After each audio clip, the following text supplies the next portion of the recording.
안녕하세요. 크립토 노마드입니다. 2022년으로 접어들면서 암호화폐 시장은 일대 변혁기를 맞이하고 있는 모습을 보여주고 있습니다. 지난해 하반기로 접어들면서 규제 이슈가 각국 정부에서 하나둘 화두로 떠오르더니 시간이 좀 걸릴 것 같았던 러시아의 경우에는 암호화폐 전면 금지를 외치다가 아예 전폭적으로 입장을 바꿔서 암호화폐 로드맵까지 발표를 했습니다. 이게 참 재미있는 부분인데 러시아가 이렇게 기존의 입장을 내버리고 암호화폐 끌어안기에 나서게 만든 것이 바로 스위프트이기 때문입니다. 스위프트는 쉽게 말하면 전 세계의 외환 송금 통로 파이프라인입니다. 각국 중앙은행을 포함해서 10,000개 넘는 전 세계 금융회사들이 가입돼 있고 우리가 해외로 외화를 보내거나 해외에서 받을 때 이 스위프트망을 통해서 작업이 이루어집니다. 물론 스위프트 파이프라인에서 가장 입김이 큰 존재는 단연 미국이고 그래서 달러 패권의 상징으로 표현되기도 합니다. 이번 우크라이나 사태 과정에서 러시아 스위프트 퇴출 방안이 거론된 것도 미국의 전략적이자 아주 타격감 좋은 무기 차원에서 바라볼 수 있는 부분이 존재합니다. 러시아는 열받을 만한 것이고 이참에 달러 패권이고 나발이고 대책 마련한다.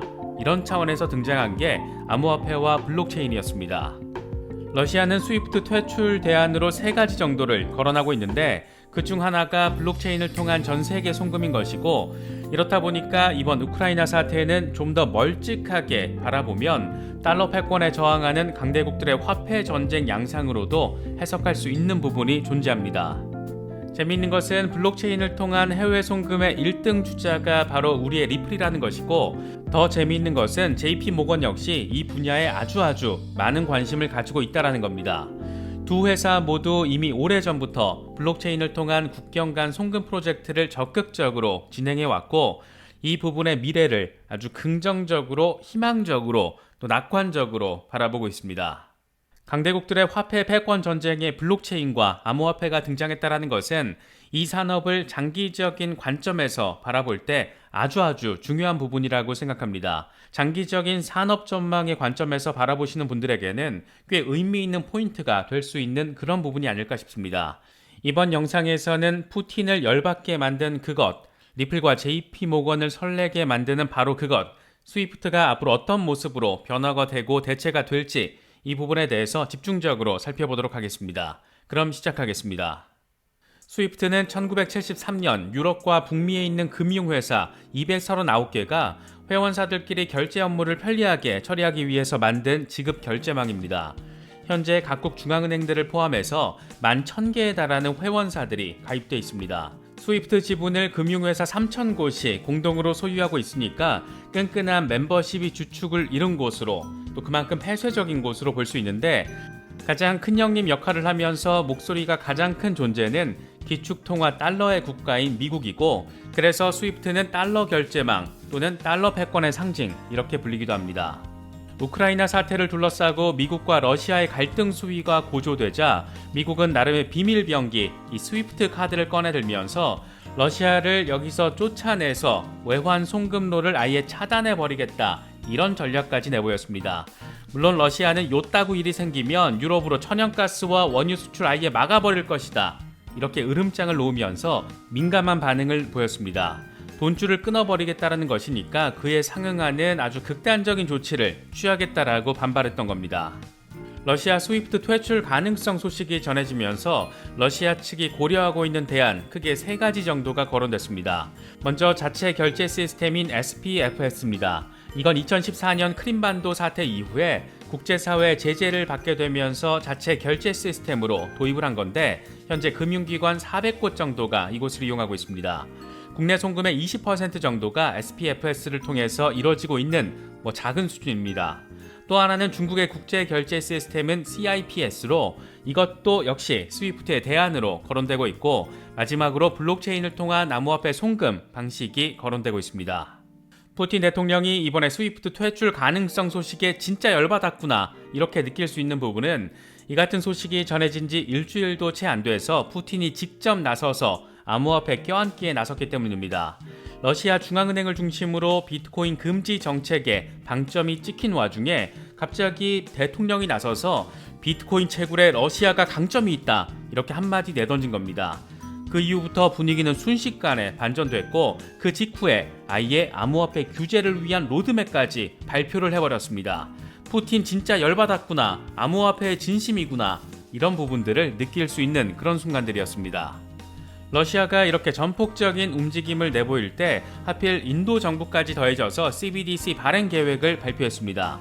30% 과세 방침을 밝히면서 금지 대신 규제에 방점을 찍고 있다는 점을 명확히 했습니다.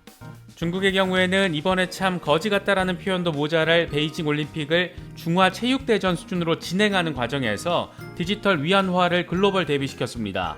디지털 화폐가 공식적으로 발행된 만큼 CBDC와 관련해서 중국은 세계 첫 중앙은행 CBDC 시스템을 정식으로 구축한 국가, 이런 게 될 가능성이 무척 높습니다. 사실 시간의 문제로 보면 될 것 같습니다. 특히 중국은 비트코인을 금지하면서도 뒤에서는 이미 블록체인 생태계를 정부 주도 아래 적극적으로 구축해 놓은 상태여서 블록체인 시대 절대 강국으로의 도약에 속도를 내고 있습니다. 강대국들이 하나같이 블록체인과 암호화폐에 대한 기존 입장을 스멀스멀 정반대로 바꿔가면서 껴안기에 나섰고 각국 정부가 이제 머지않아서 CBDC 대열에 합류하게 되는 상황이 벌어진다는 것인데 이게 상당한 의미 포인트를 가지고 있습니다. CBDC 세상이 어느 정도 구축돼 모습을 드러내게 되면 이제 스위프트를 통하는 것이 아니라 블록체인 연결망을 통해서 돈의 흐름이 이루어지게 되는 것이기 때문입니다. 달러 패권의 균열이 생길 가능성이 시간이 갈수록 조금씩 높아지고 있는 것으로도 바라볼 수 있는 그런 부분이 존재합니다. 이렇게 강대국들을 중심으로 디지털 화폐, CBDC, 블록체인을 통한 화폐 패권 경쟁이 가속화하면서 뒤에서 방긋방긋 웃고 있는 것이 바로 리플과 JP모건입니다. 먼저 리플은 자타 공인 세계 최고 수준의 블록체인 CBDC 기술력을 가진 기업입니다. 특히 최근에는 독일 프랑크푸르트 기반의 싱크탱크 디지털 유로 협회와 파트너십을 맺으면서 디지털 유로 CBDC 파일럿 작업에 합류했고 지난해에는 영국 파운드 파운데이션에 합류해서 영국 CBDC 발행 작업에도 직간접적으로 관여되어 있는 그런 상황입니다. 미국에서는 SEC와의 빌어먹을 소송권 때문에 발목이 잡혀 있지만 사실 각국 정부, 관계기관과 가장 긴밀하게 CBDC를 논의하고 생태계를 확장하는 곳은 단연 리플입니다. 블록체인 송금 시대의 주인공이 리플이 될 것이다. 이런 말은 괜히 나오는 것은 아니다. 이렇게 볼 수 있습니다. 의외로 블록체인 CBDC 시대를 맞이하기 위해서 이미 오래전부터 준비를 해왔던 곳이 있는데 바로 JP모건입니다. JP모건 회장은 암호화폐와 관련해서 그렇게 비판을 해오고 있지만 참으로 이율배반적이게도 이 회사는 세계 투자은행들 가운데 가장 블록체인 친화적인 행보를 보이고 있습니다. JP모건은 이미 지난 2017년 국경 간 송금을 목적으로 하는 은행 간 정보 네트워크 IIN을 런칭했고 2020년 10월에 링크로 리브랜딩했습니다. 이미 400개 이상 금융기관들이 이곳에 참여하고 있습니다. 사실 그 속을 들여다보면 달러 패권 중심의 스위프트는 이미 어느 정도 균열이 시작된 것으로 볼 수 있을 것 같습니다. 이런 리플과 JP모건과 관련해서 미국 의회 조사국이 지난해 7월 세계 금융송금 시스템이라는 제목의 재미진 보고서를 통해서 평가를 했는데 이 보고서에서 국경 간 금융송금의 미래가 바뀌고 있다 이렇게 말하면서 리플과 JP모건이 스위프트의 대안이 될 수 있다 이렇게 아예 명시를 해버렸습니다. JP모건이 이미 지난 2017년부터 블록체인 국경 간 송금 시스템을 구축했다는 것은 지금 다시 봐도 참으로 놀랍게 느껴지는 부분입니다. 지난해 국제결제은행 BIS가 전 세계 65개 나라 중앙은행을 대상으로 설문조사를 진행한 결과를 보면 86%가 CBDC의 장단점을 분석하고 있고 일부 중앙은행들은 발행 가능한 디지털 화폐를 시험하고 있는 것으로 나타났습니다. 특히 향후 3년 안에 CBDC를 발행할 가능성이 있는 국가는 인구 기준으로 전 세계 5분의 1에 달할 것으로 전망이 됐습니다. 이런 상황에서 미국의 중앙은행인 연준이 아직 CBDC 발행과 관련해서 입장 없다 이렇게 밝힌 부분은 여러모로 의아한 지점입니다. 연준은 지난달 CBDC 보고서를 발표하긴 했는데 CBDC의 장점을 인정하면서도 안고라고 할 수 있는 발행 계획에 대해서는 입장 없음 이렇게 선을 그어버렸습니다. 그 이유가 재미있는데 보고서는 이렇게 설명을 하고 있습니다. CBDC는 미국 금융 시스템의 구조를 근본적으로 바꿀 수 있다. 민간과 중앙은행의 역할과 책임이 바뀔 수 있다. 이렇게 말합니다. 이와 관련해서 당시 AP통신은 연준이 직접 CBDC 고객 계정을 관리하는 게 아닌 시중은행이나 금융회사들이 관리하는 방안으로 기울고 있다. 이런 점을 시사하는 것이다. 이렇게 분석을 하기도 했습니다.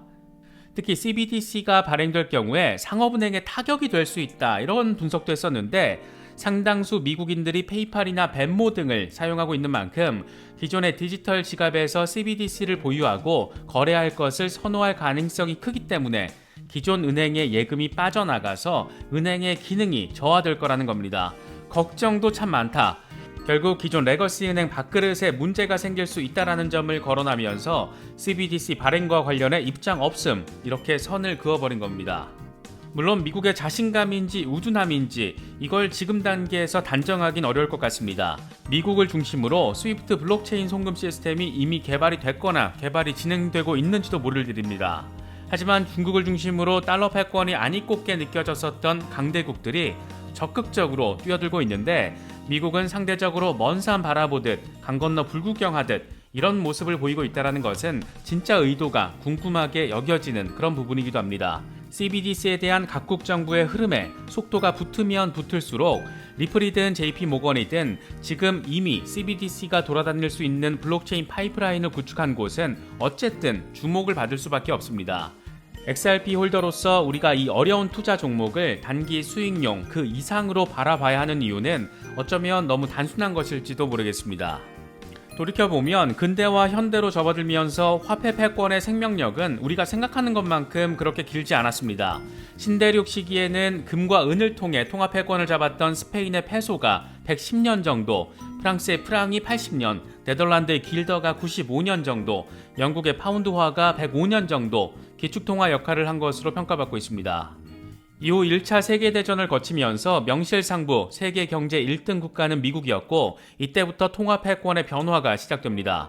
특히 1차 세계대전 기간 동안 영국과 프랑스 등에 미국이 군수 물자를 공급을 했는데 이때 엄청난 금을 확보하면서 미국은 달러 패권 시대를 준비하게 됐고 2차 대전이 마무리된 1945년이 달러 패권의 시작점으로 평가되고 있습니다. 물론 60년대와 70년대를 거치면서 달러 패권에 대한 반발이 있긴 했지만 단순 계산하더라도 달러 패권의 시대 그래봤자 100년 정도입니다. 권력의 흐름, 세상의 변화 이런 것들 앞에서 언제나 패권의 주인공이 유지된다는 것은 보장되지 않는다 이런 점을 느낄 수 있고 지금은 블록체인과 암호화폐라는 아주 신기한 기술이 달러 패권에 대항하는 수단으로 활용되고 있는 그런 상황입니다. 돈의 흐름은 권력의 방향과 맞닿아 있게 마련입니다. 지금 미국 중심의 세계 질서 역시 돈을 둘러싼 패권의 주인공이 만약에라도 바뀌게 되면 이 또한 어떤 변화를 맞이하게 될지 모릅니다. 물론 CBDC 시대가 도래한다고 갑자기 하루아침에 달러 패권이 무너지지는 않을 겁니다. 지금의 스위프트가 적극적으로 블록체인 CBDC 송금망을 구축할 수도 있고 달러는 그래도 달러다 이런 패권적 인식이 강한 것도 부인할 수 없는 현실이기 때문입니다. 이런 전반적인 맥락과 흐름을 보면 우크라이나 리스크 속에는 참으로 많은 의미들이 담겨 있는 것 같습니다. 화폐 패권과 관련해 변혁의 시대가 이어지고 있는 것으로도 볼 수 있는데 이런 무시무시한 변화 속에 올라타 계신 여러분들 모두 분명 의미 있는 목표 달성하실 수 있지 않을까 생각되고 바라고 또 기대됩니다. 화폐 패권 양상을 단순화시켜서 말씀드리기 위해서 다소 거칠게 표현된 부분도 있지만 이해를 위한 것으로 바라봐 주시면 좋을 것 같습니다. 이번에 준비한 영상은 여기까지입니다. 영상이 도움이 되셨다면 좋아요와 구독 또 알림 설정을 꼭 부탁드리겠습니다. 영상 제작에 아주 큰 도움 된다는 말씀 함께 드립니다. 언제나 성투하시기를 기원하겠습니다. 시청해주셔서 감사합니다. 지금까지 크립토 노마디였습니다.